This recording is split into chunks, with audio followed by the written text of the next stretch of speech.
Welcome to Biggest Spoilars, the destination for exclusive spoilers, latest updates. General Hospital spoilers for the coming 2 weeks, January 26th to February 6th, reveal that there'll be some snowy disasters, kissing mates, scary operations, and tough rejections. During the week of January 26th, 30, Jason Morgan will refuse to let Britt Westbourne shut him out. Britt just wants to spare Jason from director Ross Cullum's wrath, but he can tell her story is bogus. Since a blizzard is on the way, Britt's walls will start to deteriorate after Jason serves as her idol. Jason and Britt will get near while they're wedged indoors during the snow, so suckers should see effects toast up between them. Meanwhile, Tracy will encounter someone shocking when she sneaks in Drew Kane's place to recoup the Quartermaine family heritages. It's possible it'll be Charlotte taking cover since it looks like Valentine Cassadine will end up fretting over his son soon enough. Carly Spencer will get some positive updates ultimately, so she may learn Charlotte's been set up. In the meantime, Lulu Spencer will have some Charlotte-related worries of her own. Nathan West will help Lulu search for Charlotte, but they may ultimately admit word that she's forfeiture. Anyhow, Lulu and Nathan will strengthen their connection during the blizzard drama ahead. Since one GH pairing is about to partake a first kiss, Nathan and Lulu might be the bones. Kissing. Over with Giovanni Gio Palmieri and Emma Scorpio Drake, they'll have a run-in that could hamper their attempt to score Anna Devane answers. Molly Lansing Davis also seems poised to cozy up to Cody Bell during the snowstorm since she'll pass along some word, maybe regarding her love novel. There may be good news if it's getting published, but that book will also lead to some issues for Cody and Molly in the coming weeks. Over with Portia Robinson, she'll face some rejection. Since Trina Robinson will still be dealing with a lot of pain, she may refuse to patch effects up with Portia, at least right now. As for Rocco Falconeri, he'll end up with some hurt passions. Will that involve Britt pushing Rocco down now that Cullum has hovered to shoot him to Steinmauer? During the week of February 2nd to 6th, Jason may help Britt map when it comes to digging herself out of the hole she's wedged in. Meanwhile, Emma will be part of an Anna deliverance plot with Max Scorpio and Felicia Scorpio, but will Cullum manipulate the situation to throw them off the trail? Whatever the case, Emma will need to lean on Gio when it all goes wrong.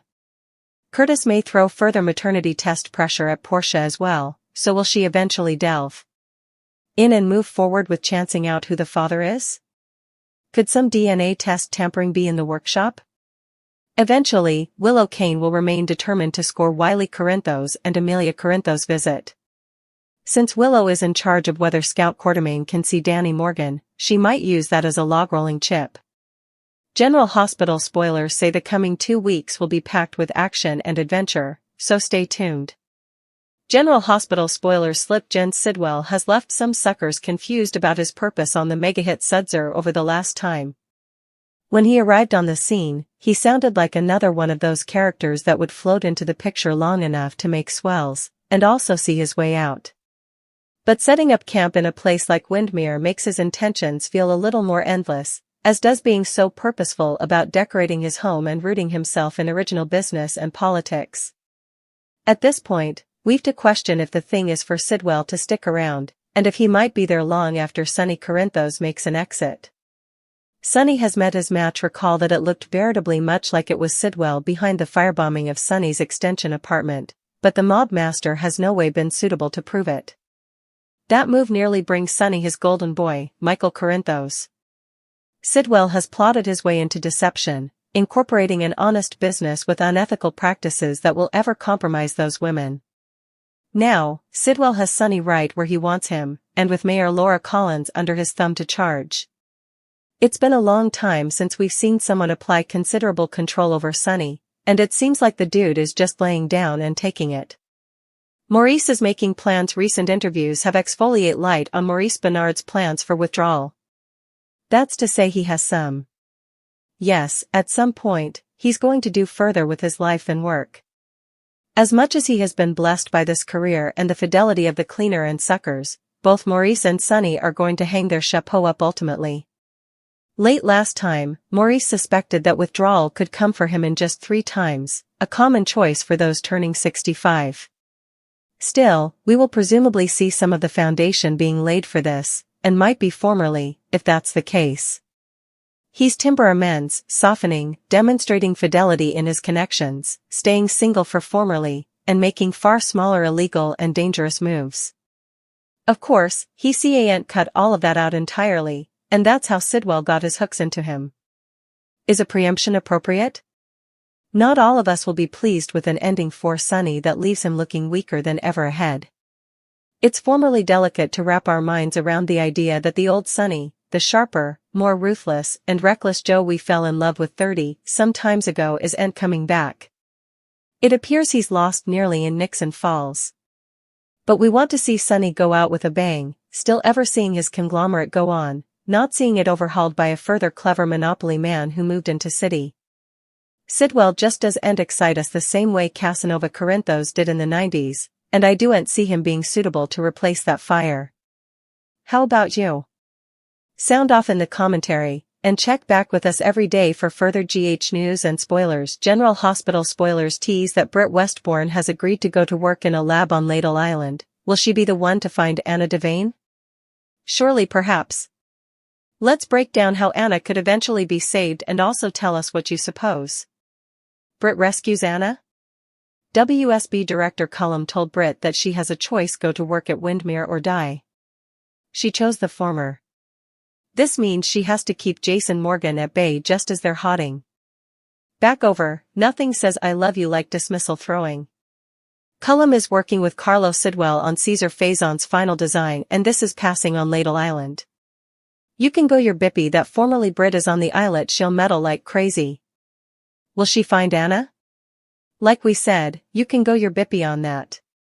Finola Hughes plays Anna Devane. Jason is suspicious about Britt's jest.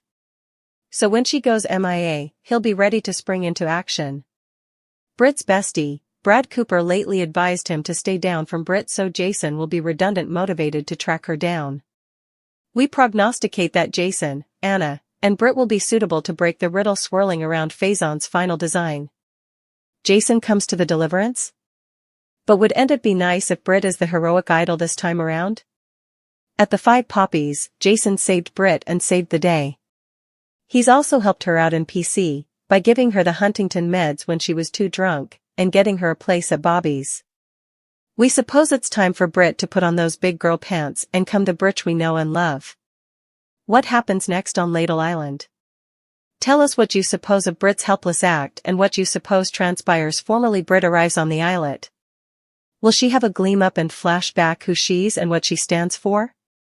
We understand that Britt is constrained by her Huntington's circumstances, but we anticipated way more moxie from her comeback from the dead. Tell us, what do you suppose Britt should do next? Be sure to catch up on everything passing with General Hospital right now. Port Charles is bracing for more than just a winter storm. As icy winds sweep through the streets and snow clouds roll in like an omen from the heavens, the town's residents are about to discover that the coldest danger doesn't come from the weather. It comes from the secrets they're hiding, the love they're chasing, and the enemies they never saw coming. Over the next 2 weeks, faith will be tested, alliances will be shaken, and hearts will be pushed to their breaking point as baptisms begin, encouraging words echo through trembling halls, and angry threats ignite conflicts that could change the future of the city forever. What should have been a peaceful stretch of winter quickly transforms into a battlefield of emotions, power plays, and risky missions. And standing at the center of the storm are familiar faces who have no idea just how close they are to losing everything they care about. A town on the edge of the storm. The first snowflakes fall quietly, drifting through the air like tiny warnings. At General Hospital, staff move with their usual urgency, but there's a sense of anticipation humming beneath the surface. Winter in Port Charles never arrives without consequences. This time, it brings with it stranded souls, stolen kisses, frightening discoveries, and dangerous choices that will haunt the town long after the snow melts away. In the chapel, candles flicker as families gather for a baptism meant to symbolize hope and renewal. Soft prayers fill the air, and gentle smiles are exchanged. For a moment, everything feels calm, even sacred. Encouraging words are whispered between loved ones, promises are made for better days ahead, and hands are clasped in faith. But outside those chapel walls, storms, both natural and emotional, are already gathering strength. Jason and Britt, a blizzard of emotions. Jason Morgan has never been one to walk away from someone he cares about, no matter how hard they try to push him out. Britt Westbourne knows this all too well, and it's exactly why she's doing everything in her power to keep him at a distance. Her story doesn't add up. Jason can see it in her eyes, hear it in the way her voice falters when she tries to explain why she suddenly needs space. She claims she's protecting him, that her life is tangled up in something dangerous that could explode at any moment. What she doesn't say is that director Ross Cullum has her trapped in a deadly game, one where the wrong move could cost her life, and possibly Jason's. As the blizzard closes in, fate forces them together.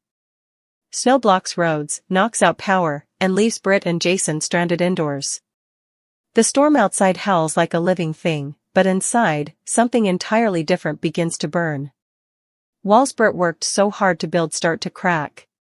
The truth is heavy on her chest, and every time Jason looks at her with concern instead of anger, it becomes harder to keep lying. Jason steps into his familiar role as protector, making sure she's warm, safe, and not alone in the darkness. They talk, really talk, about fear, about loss, about how close they've come to losing each other more times than they can count. The air between them thickens, charged with emotion and unspoken longing. By the time the storm reaches its peak, so does the tension. The line between friendship and something far more dangerous begins to blur, and Port Charles may soon witness a rekindled flame that could either save them both, or destroy them. Tracy's shocking discovery. While some seek shelter, others take risks. Tracy Quartermain isn't one to let a little snow stand in the way of family business. With the blizzard raging, she slips into Drew Kane's place on a mission to retrieve precious Quartermain heirlooms. It should be simple, in and out, no drama. But Port Charles is never that kind. Inside the quiet, shadow-filled home, Tracy comes face to face with someone she never expected to see, a frightened young figure seeking shelter from the storm. Charlotte Cassadine. The encounter sends shockwaves through multiple families. Charlotte's disappearance has been weighing heavily on Valentine Cassadine, who's been unraveling with worry over his daughter's whereabouts. When word starts to spread that Charlotte has been found, or at least spotted, relief mixes with suspicion. Where has she been? Who's been helping her hide? Carly Spencer eventually receives the good news that Charlotte is safe, but questions linger. Meanwhile, Lulu Spencer feels the emotional toll just as deeply, unable to shake the fear that something far worse could have happened. Lulu and Nathan, a kiss in the snow. Desperation has a way of forging connections, and for Lulu Spencer and Nathan West, the search for Charlotte becomes a journey that brings them closer than ever before. The blizzard forces them to rely on each other in ways they never expected. They share quiet moments in abandoned hallways and snow-covered streets, talking about family, fear, and the lengths they'd go to protect the people they love.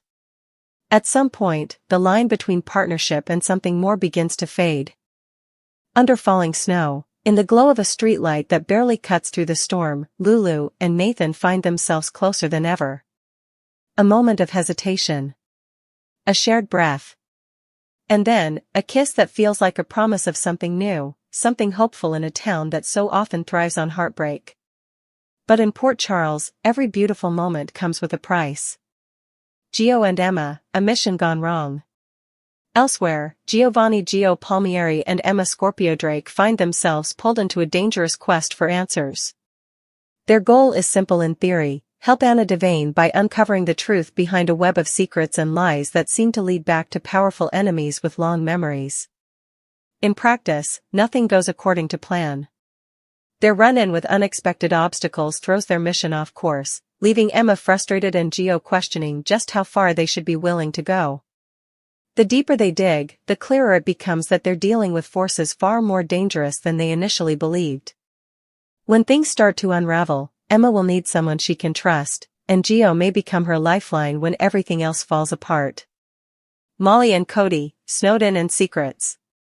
The storm doesn't just trap enemies and lovers, it also locks two unlikely allies together. Molly Lansing Davis and Cody Bell find themselves sharing information during the blizzard, and what starts as casual conversation quickly turns into something more complicated. Molly reveals details about her romance novel, possibly even news that it's on the path to being published. At first, it feels like a win. Encouraging words flow easily between them, and for a moment, the future looks bright. But that book, and the secrets hidden within its pages, may cause trouble neither of them is prepared for. As lines between fiction and reality blur, Cody and Molly could find themselves at the center of a storm they never saw coming. Portia's painful rejection. Not every story in Port Charles comes with hope. Portia Robinson reaches out to her daughter, Trina, desperate to mend their fractured relationship. She offers apologies, explanations, and heartfelt pleas for understanding. But Trina isn't ready. The pain she's carrying is too fresh, too deep. She pushes Portia away, choosing distance over reconciliation. The rejection cuts Portia to the core, leaving her questioning whether she's already lost her daughter for good. And as if that weren't enough, pressure begins to mount over a paternity test that could change everything. Curtis isn't backing down, and Portia may soon be forced to face a truth she's been avoiding for far too long. Whispers of DNA tampering swirl, adding another layer of danger to an already volatile situation. Rocco's hurt feelings and Britt's burden. Rocco Falconeri becomes an unexpected casualty of Britt's attempt to protect Jason. Cullum's threats loom large in Britt's mind. She's been warned that if Jason gets too close, he could be sent away, possibly forever. Desperate to keep him safe, Britt begins pushing away not just Jason, but anyone who might get caught in the crossfire. Rocco feels the sting of that rejection, not understanding why Britt suddenly seems cold and distant. His hurt becomes another weight on her already heavy conscience. A new week, a deadlier game. As February begins, the stakes only grow higher. Jason, ever the strategist, starts helping Britt figure out how to escape the trap Cullum has set for her. He doesn't know all the details, but he knows enough to realize that someone is pulling strings behind the scenes, and that Britt is dangerously close to becoming a pawn in a much larger game. Meanwhile, Emma joins forces with Mac and Felicia Scorpio in a daring attempt to rescue Anna Devane. Their plan is bold, risky, and full of potential pitfalls. But Cullum isn't one to be outplayed easily. There's a sense that he's manipulating events, guiding them into false leads and dead ends, always staying one step ahead. When the rescue mission goes sideways, Emma finds herself in over her head, forced to lean on Geo to get out alive. Britt on Spoon Island. The most dangerous chapter in Britt's story begins when she's ordered to work in a lab on Spoon Island, the heart of a sinister project tied to Caesar Faison's final plans. Cullum's message is clear: cooperate, or die. With Jason growing increasingly suspicious of her behavior, Britt knows she can't just disappear without raising alarms. But when she finally goes missing, Jason is ready. He teams up with Brad Cooper, who's already warned him that Britt is in more trouble than she's letting on. On Spoon Island, Britt's instincts kick in. She snoops, searches, and pieces together clues, determined to uncover the truth about what's really happening in the shadows of Windmere. And then, she finds something that could change everything. Anna Devane. The discovery sends shockwaves through Britt, forcing her to make a choice: play the hero and risk her life, or stay silent and survive. Sunny and Sidwell, a power struggle for the ages. While some fight for love and survival, others battle for control. Jen Sidwell has quietly entrenched himself in Port Charles, weaving his influence through business, politics, and social circles. His move into Windmere isn't just for show, it's a declaration of intent. Sonny Corinthos, once the undisputed king of the town, finds himself facing an enemy who doesn't play by the old rules. Sidwell doesn't need brute force. He uses leverage, manipulation, and connections in high places. The firebombing of Sonny's penthouse nearly cost Michael his life, and though Sonny suspects Sidwell, he's never been able to prove it. Now, Sidwell's involvement with deception and his apparent hold over Mayor Laura Collins suggest a takeover in progress. For the first time in a long while, Sonny looks vulnerable. The beginning of the end? Behind the scenes, whispers about Maurice Bernard's eventual retirement fuel speculation about Sonny's future. Fans see the signs, the softer edges, the attempts to make amends, the shift away from reckless choices. But Sidwell's rise threatens to overshadow any graceful exit Sonny might have hoped for. Will Sonny go out with a bang, securing his legacy? Or will he be outmaneuvered by a man who plays a quieter, more calculated game? Willow's dangerous bargain. Amid the chaos, Willow Kane remains focused on her own battle, securing visitation with Wiley and Amelia. But in Port Charles, nothing is ever simple. Willow holds power over whether Scout Quartermain can see Danny Morgan, and she may use that influence as a bargaining chip. The move sparks outrage, anger, and, yes, threats from those who feel she's crossed a line. The tension adds yet another layer of conflict to an already volatile town. Faith, fire, and fallout. As the 2 weeks draw to a close, the symbolism of that early baptism lingers. What began with prayers and encouraging words has spiraled into a series of confrontations, dangerous missions, and power struggles. Angry threats echo through hospital corridors, snowy streets, and grand estates. Jason and Britt stand on the edge of something powerful and perilous. Lulu and Nathan explore a fragile new connection. Emma and Gio face the consequences of digging too deep. Sonny and Sidwell prepare for a war that could redefine Port Charles forever. And through it all, the town holds its breath. Because in Port Charles, winter never just brings snow.